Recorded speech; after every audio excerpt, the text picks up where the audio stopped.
मध्य प्रदेश के रायसेन में हुए किसान महासम्मेलन में प्रधानमंत्री ने कृषि सुधार कानूनों की खूबियां बताते हुए विपक्ष पर जोरदार हमला बोला। बीजेपी के नेता इन दिनों देश के अलग अलग शहरों में चौपाल और सम्मेलन के जरिए उस भ्रम को खत्म करने की कोशिश कर रहे हैं जिसकी वजह से कृषि सुधार कानूनों का विरोध हो रहा है।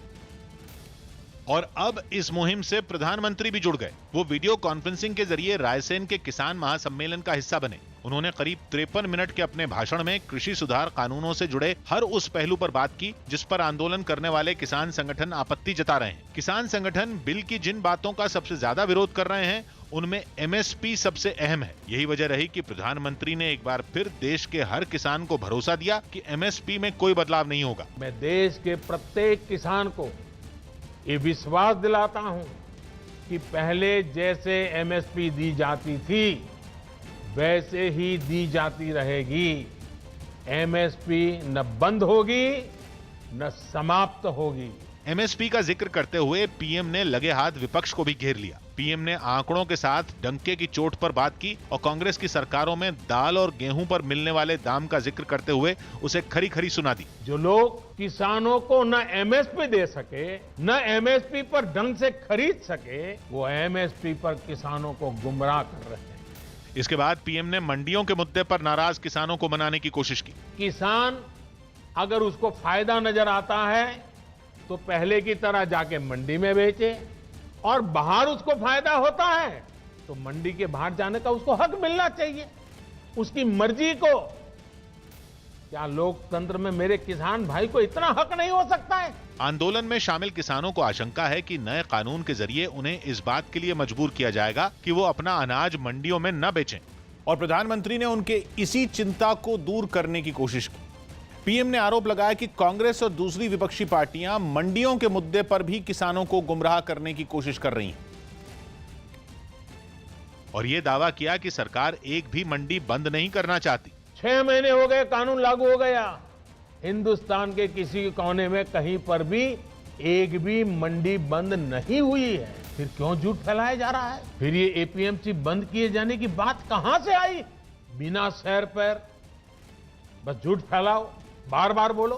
उन्होंने यह भी आरोप लगाया कि कॉन्ट्रैक्ट फार्मिंग के बारे में भी विपक्ष ने किसानों से झूठ बोला क्योंकि इसमें भी किसानों को ही तरजीह दी जाएगी। फार्मिंग एग्रीमेंट में सबसे बड़ा हित अगर देखा जाएगा तो वो उस किसान का देखा जाएगा। हमने कानूनन तय किया है कि किसान से एग्रीमेंट करने वाला अपनी जिम्मेदारी से भाग नहीं पाएगा। अपने पूरे भाषण में प्रधानमंत्री ने किसानों को समझाने के लिए हर मुमकिन कोशिश की। उन्होंने यूपीए और एनडीए की सरकार के कामों की तुलना भी की। यही नहीं, उन्होंने विपक्ष से हाथ जोड़कर अपील की कि वो कृषि सुधार कानून पर क्रेडिट लेने की जंग बंद कर दे। मैं सभी राजनीतिक दलों को हाथ जोड़ के कहना चाहता हूं, आप सारा क्रेडिट अपने पास रख लीजिए। आपके सारे पुराने घोषणा पत्रों को ही मैं क्रेडिट देता हूं। मुझे क्रेडिट नहीं चाहिए, मुझे किसान के जीवन में आसानी चाहिए। अपनी बात खत्म करते हुए उन्होंने एक बार फिर ये साफ कर दिया कि बातचीत का रास्ता खुला है और 25 दिसंबर को वो एक बार फिर किसानों से बात करेंगे। जबकि रायसेन में किसानों को संबोधित करते हुए प्रधानमंत्री ने कृषि सुधार कानूनों की खूबियां एक एक कर गिनवाई और कहा कि अगर उनकी सरकार एमएसपी बंद करना चाहती तो स्वामीनाथन कमीशन की रिपोर्ट लागू नहीं करती। इस रिपोर्ट में किसानों को उनकी फसल की अच्छी कीमत मिलने की सिफारिश की गई थी, जिसका जिक्र करते हुए प्रधानमंत्री ने किसानों को पहले की तरह ही एमएसपी मिलने का भरोसा दिया। एमएसपी पर सरकार की नीतियों को साफ करने के लिए पीएम ने दावा किया कि उनकी सरकार ने अपने कार्यकाल में एमएसपी पर गेहूं और धान खरीदकर किसानों को 8 लाख करोड़ रुपए से ज्यादा का फायदा पहुंचाया। साथ ही प्रधानमंत्री ने बताया कि उनकी सरकार मंडियों को बेहतर बनाने के लिए 500 करोड़ रुपए से ज्यादा खर्च कर रही है। यही नहीं, उन्होंने कॉन्ट्रैक्ट फार्मिंग से जुड़ी आशंका खत्म करते हुए जानकारी दी कि नए कानून में किसान के साथ कॉन्ट्रैक्ट करने वालों पर सख्ती की जाएगी, न कि किसान पर, क्योंकि एग्रीमेंट में किसान से जो वादा किया जाएगा उसे पूरा करना होगा, यानी प्राथमिकता किसानों को मिलेगी। वहीं प्रधानमंत्री के अलावा दूसरे शहरों में भी केंद्रीय मंत्रियों और बीजेपी नेताओं ने कृषि सुधार कानूनों से जुड़ी अपनी मुहिम जारी रखी। 20 दिन से ज्यादा बीत चुके हैं और किसान संगठनों का दिल्ली की सीमा पर आंदोलन जारी है। ऐसे में इन संगठनों से बातचीत जारी रखने की बात कहते हुए बीजेपी देश के अलग अलग हिस्सों में किसानों के बीच पहुंची। कहीं पर कृषि सुधार कानूनों की अच्छाइयां बताने के लिए चौपाल लगी, तो कहीं पर सम्मेलन हुआ। दिल्ली के पालम गांव में किसानों को जागरूक करने के लिए लगी चौपाल में कई किसान शामिल हुए जो इस कानून के बारे में पढ़ते दिखे। वहीं उत्तर प्रदेश के मेरठ में केंद्रीय मंत्री स्मृति ईरानी ने किसान सम्मेलन में हिस्सा लिया और वहां मौजूद लोगों के सामने अपनी सरकार के किसानों के लिए किए गए काम गिनवाए। वो यही नहीं रुकी बल्कि उन्होंने किसानों की कर्ज माफी का मुद्दा उठाते हुए कांग्रेस को भी घेरा। हर चुनाव में किसान को झांसा दिया जाता कि कर्जा माफ कर दिया जाएगा और वोट पड़ने के बाद किसान दर दर की ठोकरें खाता। केंद्र सरकार और किसान संगठनों के बीच कई राउंड की बातचीत हो चुकी है। सरकार आगे भी बात करने के लिए तैयार है। हालांकि उसकी तरफ से यह भी साफ कर दिया गया कि बिल वापस नहीं होगा, जबकि दिल्ली की सीमा पर आंदोलन करने वाले किसान इसी बात पर अड़े हुए हैं। गृह मंत्री अमित शाह अपने 2 दिन के बंगाल दौरे पर कोलकाता पहुंच गए। एयरपोर्ट पर उनके स्वागत के लिए तमाम बीजेपी नेता मौजूद रहे। देर रात कोलकाता पहुंचते ही एयरपोर्ट पर कैलाश विजयवर्गीय, दिलीप घोष समेत कई नेताओं ने शॉल उड़ाकर उनका स्वागत किया, जिसके बाद अमित शाह वहां से रवाना हो गए। तस्वीरें हम आपको उस दौरान के दौरान दिखा रहे हैं जब अमित शाह कोलकाता पहुंचे और उनके स्वागत के लिए तमाम बीजेपी नेता वहां पर मौजूद रहे। देर रात कोलकाता एयरपोर्ट पहुंचते ही कैलाश विजयवर्गीय, दिलीप घोष समेत कई नेताओं ने अमित शाह को शॉल उड़ाकर उनका स्वागत किया।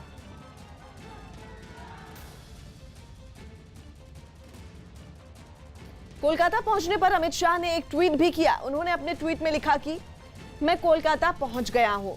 गुरुदेव टैगोर, ईश्वर चंद्र विद्यासागर और श्यामा प्रसाद मुखर्जी की इस पुण्य भूमि को मैं झुककर प्रणाम करता हूं।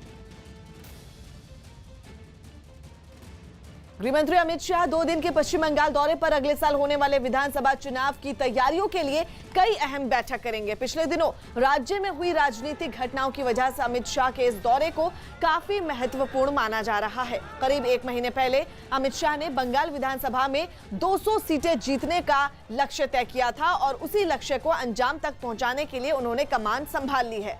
अपने इस 2 दिन के दौरे की शुरुआत में वो रामकृष्ण मिशन से करेंगे और वहां स्वामी विवेकानंद को श्रद्धांजलि देंगे। इसके बाद दोपहर में वो मेदिनीपुर में मां सिद्धेश्वरी मंदिर में पूजा करेंगे और इसके साथ ही शहीद खुदीराम बोस की प्रतिमा पर फूल भी चढ़ाएंगे।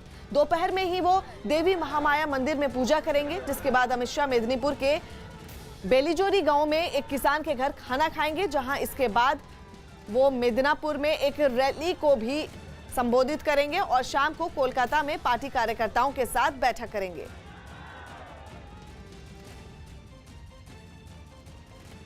अपने दौरे के दूसरे दिन अमित शाह विश्व भारती विश्वविद्यालय के दौरे पर जाएंगे और दोपहर में लोक गायक के घर पर खाना खाएंगे, जिसके बाद वो बोलपुर में एक रोड शो भी करेंगे।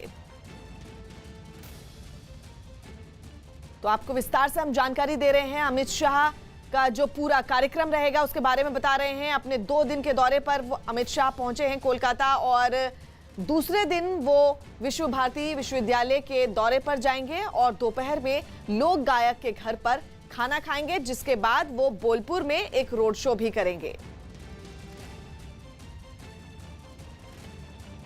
बीजेपी अध्यक्ष जेपी नड्डा के काफिले पर हुए हमले के बाद अमित शाह के इस दौरे के लिए सुरक्षा पर खासा ध्यान रखा गया है। जवानों की संख्या भी पहले के मुकाबले बढ़ा दी गई है, जबकि सीआरपीएफ ने भी बंगाल पुलिस को खत लिखकर नड्डा के दौरे में सुरक्षा के लिहाज से खामियों का ब्यौरा मांगा है, जबकि अमित शाह की सुरक्षा के लिए सहयोग भी मांगा गया है। तो वहीं पश्चिम बंगाल के डीजीपी और मुख्य सचिव के साथ गृह मंत्रालय के आला अधिकारियों की भी 1 घंटे तक बैठक हुई, जिसमें गृह मंत्रालय की ओर से पश्चिम बंगाल के अधिकारियों को कानून व्यवस्था पर नजर रखने के आदेश दिए गए।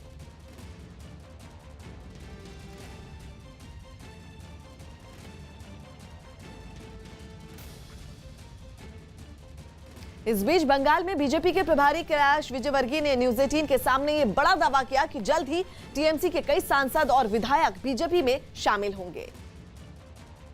BJP general secretary and Bengal incharge Kailash Vijayvargiya ji joins us. Kailash ji, एक बड़ा अहम दौरा है अमित शाह जी का। पहली बात, सब जानना चाहते हैं कि शुभेंदु अधिकारी कब ज्वाइन करेंगे और उनके साथ कितने लोग ज्वाइन करेंगे? मेदिनीपुर में ज्वाइन करेंगे, उनके साथ काफ़ी विधायक भी आएंगे, सांसद आएंगे, जिला पंचायत के प्रतिनिधि आएंगे, संगठन के जिले के लोग भी ज्वाइन करेंगे और लगभग 50,000 लोगों के साथ वो भारतीय जनता पार्टी में आएंगे। ममता दीदी ने एक इमरजेंसी मीटिंग भी करी है अपने घर पे। उन्होंने ये भी कहा, साथ में ये भी कहा कि 2-3 लोग ऐसे हैं जो यू टर्न मार चुके हैं, वो कह चुके हैं कि हम टीएमसी के साथ रहेंगे। उसमें जो 2-3 विधायक जिन्होंने रिजाइन किया था वो भी शामिल है। कहीं ना कहीं आप मानते हैं कि एक तरह का झटका होगा? देखिए, हम टीएमसी में बहुत सारे लोग हैं जो बीजेपी में आना चाहते हैं, पर हम सभी को नहीं लेंगे। जो माफियाओं से जुड़े हुए लोग हैं हम उनको कतई नहीं लेंगे। इसलिए टीएमसी में सारे लोग हमारे साथ आएँ ये ज़रूरी नहीं है। हाँ, जो अच्छे लोग होंगे, जो मोदी जी के नेतृत्व में विश्वास करते हैं, जो बंगाल का विकास चाहते हैं, जो सोनार बांग्ला के बारे में चिंतन करते हैं, ऐसे लोग हमारी पार्टी में। एक बड़े अहम जो बात उनके इस दौरे में होगी कि वो किसान के घर जाके खाना खाएंगे, एक बॉल जो परिवार है उनके घर पे जाके खाना खाएंगे। क्या मैसेज देना चाहती है बीजेपी इन गैदरिंग्स के द्वारा? हमेशा ही जब राष्ट्रीय अध्यक्ष थे अमित भाई, तब भी किसी गरीब व्यक्ति के घर जाते थे, किसी दलित समाज के व्यक्ति के घर जाते थे, अभी भी जा रहे हैं। तो वो हमेशा उनकी परंपरा है। जब वो गुजरात में मंत्री थे तब भी ऐसे ही करते थे। जब भी प्रवास पे जाते थे तो भोजन वो किसी ऐसे गरीब कार्यकर्ता क्या करते थे। उत्तर प्रदेश की राजधानी लखनऊ से दहशत से भर देने वाली कुछ तस्वीरें सामने आईं, जहां एक प्लास्टिक के गोदाम में भीषण आग लगने से अफरा तफरी मच गई। उसे बुझाने के लिए दमकल को गोदाम की एक दीवार तोड़नी पड़ी और फिर वहां से पानी की बौछार कर लपटों को शांत करने की कवायद शुरू हुई। लेकिन यह इतना आसान नहीं था, क्योंकि आग पूरे गोदाम को अपनी चपेट में ले चुकी थी और वहां से ऊंची ऊंची और तेज लपटें उठ रही थी। गोदाम से उठ रहे धुएं को देख वहां लोगों की भीड़ भी जमा हो गई। हालात काबू में करने के लिए कुछ पुलिस वाले भी वहां तैनात दिखे। काफी देर तक दमकल कर्मी जुटे रहे, तब कहीं जाकर आग बुझ सकी। बताया गया कि 5 गाड़ियों की मदद के बाद इस आग पर काबू पाया जा सका। इस हादसे में वहां रखा लाखों का माल जलकर राख हो गया। मध्य प्रदेश के इंदौर से एक हैरान करने वाला वीडियो सामने आया है, जिसमें ट्रक की चपेट में आने से एक आदमी की मौत हो गई। मरने वाले आदमी का नाम सिद्धार्थ था और वो पेशे से इंजीनियर था। यह हादसा तब हुआ जब वो घर से ऑफिस जाने के लिए निकला था, लेकिन रास्ते में उसकी कार की टक्कर एक स्कूटर से हो गई। इसके बाद उन दोनों के बीच कहासुनी होने लगी। थोड़ी देर बाद उनके बीच हाथापाई शुरू हो गई। जो तस्वीर सामने आई उसमें स्कूटर चला रहा आदमी बीच सड़क पर उस पर ताबड़तोड़ थप्पड़ चलाता नजर आया। इस दौरान वहां से कई लोग गुजरते दिखे, लेकिन किसी ने भी उन्हें रोकने की कोशिश नहीं की। झगड़ा बढ़ा तो स्कूटर सवार ने सिद्धार्थ नाम के उस आदमी को धक्का दे दिया, जिससे वो सड़क से गुजर रहे ट्रक की चपेट में आ गया, जिसकी वजह से उसकी मौके पर ही मौत हो गई। इस घटना के बाद वहां लोगों की भीड़ लग गई। बाद में पुलिस ने स्कूटर सवार को गिरफ्तार कर लिया। अमेरिका और इजरायल को जंग की सीधी धमकी देने के बाद अब ईरान परमाणु बम बनाने की तैयारियां तेज कर चुका है। खबर है कि ईरान ने अपने एक अहम परमाणु केंद्र में दोबारा जोर शोर से काम शुरू कर दिया और वो परमाणु बम बनाने की तरफ तेजी से आगे बढ़ रहा है। यानी जंग के खतरे से बेपरवाह ईरान हर कीमत पर परमाणु बम हासिल कर लेना चाहता है, क्योंकि एक बार अगर वो परमाणु ताकत बन गया तो फिर अमेरिका और इजरायल जैसे देशों के लिए उससे भिड़ना आसान नहीं रह जाएगा। ईरान के इस इरादे की भनक उन सैटेलाइट तस्वीरों से मिली जिनमें जमीन के अंदर मौजूद एक परमाणु केंद्र में जोर शोर से काम होता दिखा। फोर्दो नाम की जगह में मौजूद इस परमाणु केंद्र में ईरान परमाणु बम बनाने लायक यूरेनियम तैयार करने में जुटा है। दावों के मुताबिक ईरान पहले ही तय सीमा से ज्यादा यूरेनियम तैयार कर चुका है। ऐसे में अगर वो परमाणु बम बना लेता है तो इजरायल और अमेरिका की मुश्किलें बढ़ना तय हैं, क्योंकि एक तरफ तो उसकी इजरायल से खुली दुश्मनी है और वो कई बार इजरायल का वजूद मिटाने की धमकी भी दे चुका है, तो वहीं दूसरी तरफ वो सऊदी अरब जैसे अमेरिका के करीबी देशों का भी कट्टर दुश्मन है। ऐसे में इस रिपोर्ट के सामने आने के बाद अमेरिका ही नहीं, खाड़ी के दूसरे देश भी सहम गए हैं, क्योंकि अगर ईरान ने परमाणु बम हासिल कर लिया तो वो किसी की भी नहीं सुनेगा और तब उसके साथ किसी छोटी सी झड़प का मतलब तबाही से कम कुछ नहीं होगा।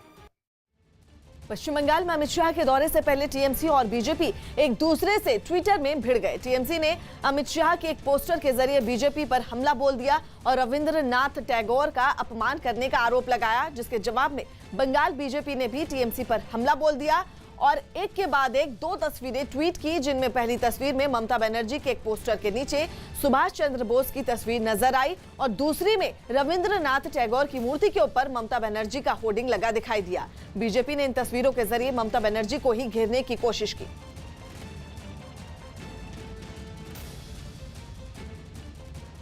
राजस्थान के भरतपुर में गांव के लोगों ने कुछ पुलिस वालों की जमकर पिटाई की। गांव वालों का आरोप है कि 4 लोग नकली पुलिस बनकर गांव के लोगों से पैसे ऐंठने की कोशिश में लगे हुए थे। तभी गांव वालों ने उन्हें पकड़ लिया और फिर उनकी पिटाई कर दी। घटना की जो तस्वीरें सामने आई, उनमें एक तस्वीर में कुछ लोग पुलिस की वर्दी पहने एक आदमी को गिरेबान से पकड़े दिखाई दिए, जबकि कुछ लोग उसके साथियों के साथ मारपीट करते नजर आए। कोई उन्हें लातों से मारता दिखा तो कोई उन पर घूंसों की बरसात करता रहा। इस हंगामे की वजह से वहां लोगों की भीड़ जुट गई, जिनमें शामिल कई लोग इस पूरी घटना का वीडियो बनाते रहे। वहां से आई एक दूसरी तस्वीर में कुछ लोग पुलिस की वर्दी पहने लोगों के साथ गाली गलौज करते दिखे। उनके नाम जानने के लिए गांव के लोग उनका बैच देखने की कोशिश करते भी दिखाई दिए। इस दौरान एक आदमी गांव वालों के सामने हाथ जोड़कर खड़ा रहा ताकि वो लोग उससे मारपीट ना करें। इसके बाद गांव वालों ने उससे मारपीट तो नहीं की, लेकिन उसके साथियों की जमकर धुनाई करते रहे। उत्तर प्रदेश के चर्चित हाथरस केस में करीब 3 महीने बाद सीबीआई ने चार्जशीट दाखिल कर दी। न्यूज़ 18 के नीतीश कुमार की रिपोर्ट है कि चारों आरोपियों के खिलाफ दायर चार्जशीट में सीबीआई ने उन पर गैंगरेप और हत्या की धाराएं लगाई हैं। इसके अलावा चारों आरोपियों के खिलाफ SC/ST एक्ट के तहत भी धाराएं लगाई गई हैं। ये मामला इसी साल सितंबर का है, जब हाथरस में एक लड़की की हत्या की खबर सामने आई थी। हालांकि पुलिस ने लड़की के गैंगरेप की बात से इनकार किया था, लेकिन पीड़ित परिवार ने आरोप लगाया था कि गैंगरेप के बाद लड़की को बुरी तरह पीटा गया, जिससे कुछ दिन बाद अस्पताल में उसकी मौत हो गई। टीएमसी में एक के बाद एक हो रहे इस्तीफों से परेशान होकर ममता बनर्जी ने एक बैठक बुलाई है। इस बैठक में पार्टी के हालात और आने वाले विधानसभा चुनावों पर चर्चा की गई। मुख्यमंत्री आवास पर हुई इस बैठक में पार्टी के कई बड़े नेता शामिल हुए। खबर है कि ममता बनर्जी ने पार्टी छोड़ने वाले लोगों को बोझ बताया और कार्यकर्ताओं से विधानसभा चुनावों की तैयारियों पर ध्यान देने की अपील की।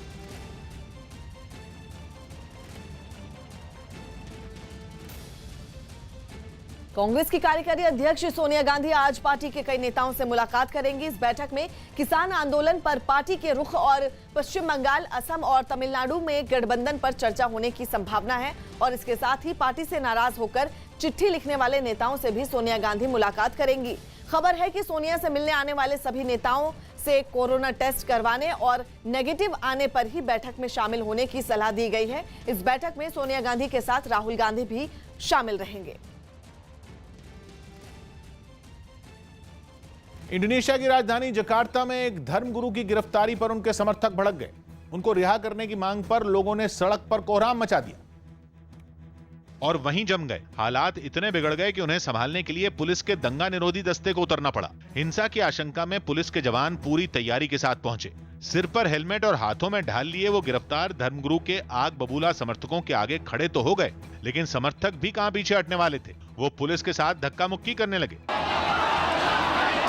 मगर फिर पुलिस ने भी अपनी बाजुएं चढ़ा ली और प्रदर्शनकारियों की धरपकड़ शुरू कर दी। जयपुर में पाकिस्तानी शरणार्थियों को भारत की नागरिकता मिल गई। राजस्थान के जयपुर में पाकिस्तान से 18 शरणार्थियों को भारत की नागरिकता दी गई। भारतीय नागरिकता का सर्टिफिकेट मिलने के बाद लोगों ने खुशी जाहिर की। कोरोना काल के लंबे ब्रेक के बाद कांग्रेस अध्यक्ष सोनिया गांधी आज 10 जनपद पर कई पार्टी नेताओं के साथ बैठक करेंगी। इस बैठक में राहुल गांधी भी मौजूद रहेंगे। हालांकि बैठक में आने वाले हर सदस्य को कोरोना टेस्ट करवाना होगा, जिसकी नेगेटिव रिपोर्ट आने के बाद ही वो बैठक में शामिल हो सकेगा। यूपी के मुख्यमंत्री योगी आदित्यनाथ रविवार को अयोध्या दौरे पर जाएंगे, जहां वो किसान सम्मेलन में किसानों को कृषि सुधार कानून के फायदे बताएंगे। राजस्थान के भरतपुर में सड़क से गुजर रहे 2 आदमियों के ऊपर अचानक एक छत का हिस्सा सिर पर गिरने से एक आदमी बुरी तरह घायल हो गया, जिसका अस्पताल में इलाज चल रहा है। ये पूरी घटना सीसीटीवी में रिकॉर्ड हो गई। WHO ने ऐलान किया कि अगले साल की शुरुआत में दर्जनों गरीब देशों को भी कोरोना वैक्सीन मिलनी शुरू हो जाएगी। चेन्नई एयरपोर्ट पर कस्टम विभाग की टीम ने एक आदमी को करीब 50 लाख के सोने की तस्करी के आरोप में गिरफ्तार कर लिया।